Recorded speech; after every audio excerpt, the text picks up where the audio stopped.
इसके पहले ठाकुर की रसमयी लीलाएं नहीं थी। निकुंज लीला में कभी कुछ सुना है, कभी प्रवेश हुआ निकुंज लीला की बातों में?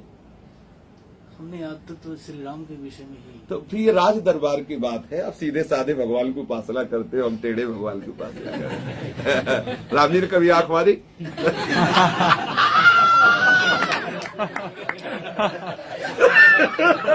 बहुत सीधा ठाकुर है, बहुत मर्यादा से चलता है।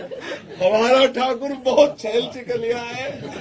किसी को बंसी से किसी की चोटी खींचता है तो किसी को हालत खराब कर देता है। देखो रे देखो, ये नंद का छोरा बरछी मारे जाता है, बरछी सी तिरछी चितवन की ये पैनी छुरी चलाता है। हमको घायल देख बेदर्दी ये मंद मंद मुस्काता है। ललित किशोरी जखम जिगर पर नोनपुरी बुरकाता। देखो रे देखो, ये नंद का छोरा बरछी। ये ललित त्रिभंगी जो लाल जी का भगवान का जो लीला पुरुषोत्तम अवतार हुआ, इस अवतार का भी गूढ़ चरित्र है।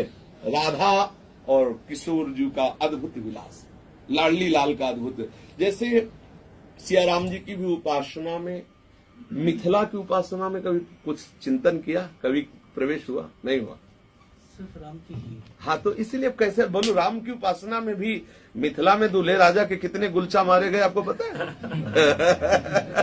है? सखियों ने कौन कौन से घाट का पानी पिलाया राम जी को पता है?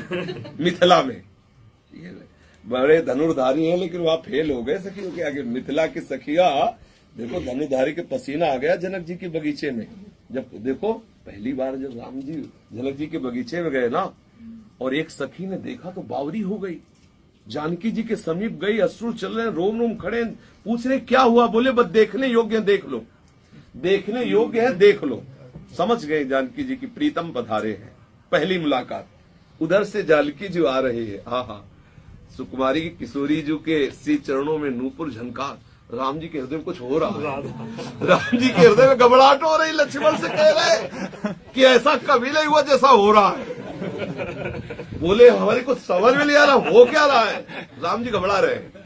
जानकी जी के नूपुरों की ध्वनि सुन करके राम जी को कुछ होने लगा, और जे ही नेत्र में नेत्र मिले तो सरकार के माथे पे पसीना आ गया। पढ़ के देख लीजिए। मामा जी सुनाया करते थे, बक्सर वाले मामा जी, कि कहे उनका भाव था कि क्या तुम्हारे माथे पे पसीना क्यों आ गया? अगहन का महीना है, कोई जेठ का महीना थोड़ी है।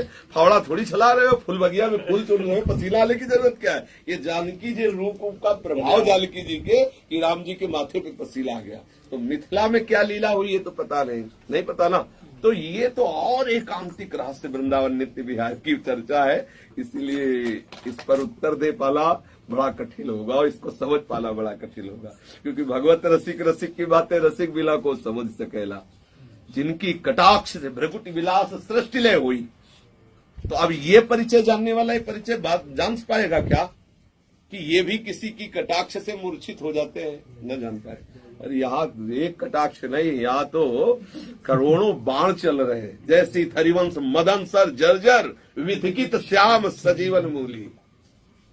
बड़ा ये रस का क्षेत्र। तो क्योंकि ये महारस की उपासना ना, माधुर्य रस की। आपकी उपासना दास से भाव की है, तो दास कैसे अंदर की राशि की बात।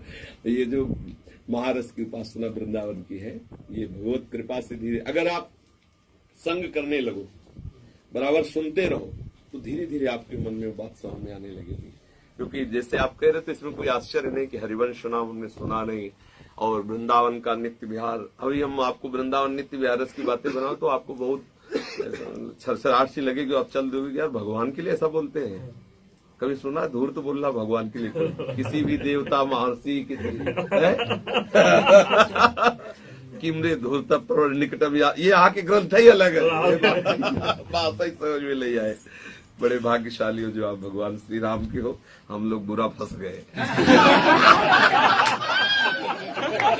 जय श्री राधे।